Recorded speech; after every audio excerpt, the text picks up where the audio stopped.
Виждате, че имам неудобни моменти да разговарям с вас на такава тема. Бих искал на други теми да се разговаря.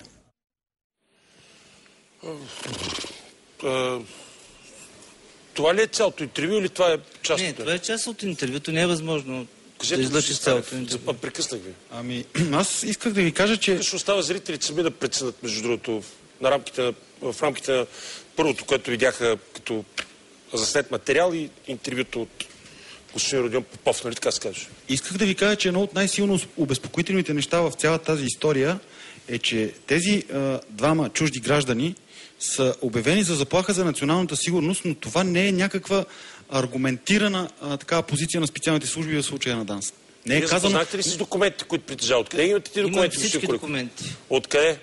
Те ми ги дадоха. Те са ви ги дали? Да. Това са документи, които на тях са им дали. Имате предвид на египетските граждани. Ма там не се казва, че примерно Фуда е напълнил кокошка с пиратки и искал да се взриви на женския пазар. Там не се казва, че другия Нада... Ма възможно ли тия хора да наистина представляват заплаха за българска сигурност? Ние знаем ли го това? Ма те ако представляват заплаха за националната ни сигурност, ние трябва да знаем каква е тази заплаха. Добре, какво се е случило според вас? Той Мики Маус така може да е заплаха за националната сигурност. Какво се е случило според вас? Защо занимаваме зрителите с тази история? Според мен това, което се е случило, е една доста хитра схема, злоупотреба с пост и всъщност в крайна сметка лично облагодетелстване на един човек. На мен така ми изглежда това цялото. Моята теория, извинявай, само за секунда, искам тук да кажа... Тук няма теории, тук трябва да борим с факти. Не може теория. Това не всички неща, свързани с... Да не говорим всички, че да приличаме едни други предания. Така е. Има факти. Човек е бил посланник в Египет. Факт е, че се е направил общи фирми, т.е. на неговите роднини общи фирми с египетски граждани, които са дошли при него като представител на България. Той прави общи фирми с жена си, дъщеря си и брат си. Това са факти. Това е повече от неморално и най-малкото, както се казва, създава корупционни практики. Факт е, че да речем, това е практика в България. Както е факт, че сегашното Народно събрание с новото ни управление ГЕРБ направи промени в законите и да речем за обществени поръчки, ако преди е било забранено да участват в фирми, в които има роднини на управляващи, сега е позволено. Нали излезе едно изследване... Вие да станете министър-председател и майка ви има фирма и случайно паземе да спечели, това е абсолютно законно в момента. Не е ли неморално? Аз казах, че имало е забрана доскоро. Сегашното управление на ГЕРБ премахна тая забрана. Доста лобистко е всичко, което се случва в момента сегашното управление на ГЕРБ. То дори лобизъм според мен не е точната дума, защото то лобизъм има по цял свят. В случай това си е семейно облагодетелстване. Господин Сиромахов? Много гладни хора влизат във властта. Те повечето са гладни. Много гладни хора влизат и от това идват всичките ни беди. Значи ние тук 20 години непрекъснато повтаряме, че има демокрация, но всъщност демокрацията още не е дошла. Докато има такива случаи, това е просто един емблематичен случай. Това е една илюстрация на нещата, които се случват.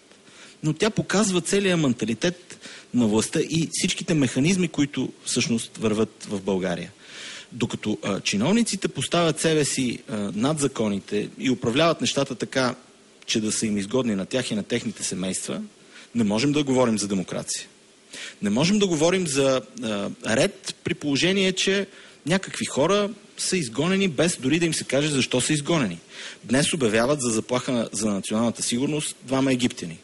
Утре може да обявят за заплаха за националната сигурност всеки един от нас, без да дължат обяснения, защото очевидно такъв е механизма.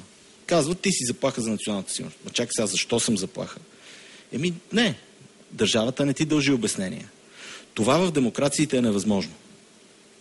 Аз мисля, че това не са отделни случаи, макар че като такива ги разглеждаме. По-скоро се превръща в политика, още повече след като реално във властта участва и първа част на ксенофобска партия. Знаете за кого говоря. Министър-председателя се отнася към хората като към лош човешки материал. Това не е случайност. Освен това, аз не знам представител на България в чужбина, който след като е завършил там мандата си, не е станал частен бизнесмен в резултат точно на такива контакти. Според мен трябва да се забрани и това да бъде едно от условията всички представители на България в чужбина да сключват сделки с чужди граждани, с своите роднини. Това в момента разрешено ли е? Законно ли е? Възможно ли е дипломат, който представлява България, да направи фирми заедно с дъщеря си, с каквито и са граждани? Да, разбира се. То не е незаконно, но е неморално. Говориме за това нещо, но границата е малко, доста разтеглива, когато говорим за морал. Става дума за нещо... България е позволено, света не е позволено. Какво означава това? Не означава, че да речем имам приятелка българка, която е женена за представител на Европейския съюз от Белгия. В момента той е изпратен в Щатите като представител на Европейския съюз и там жена му няма какво да работи, защото не е позволено, тъй като би могло да има облагодетелстване точно по служебна линия. Тоест тя би могла да се занимава само с благотворителност, ако иска. Тя не може да работи.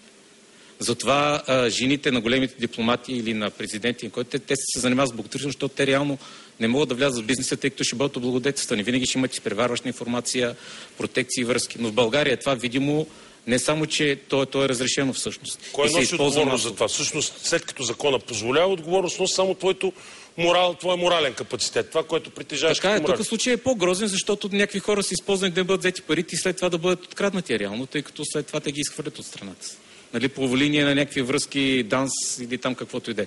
Така ли, че нашата страна е брутално полицейска в момента. Какво означава това?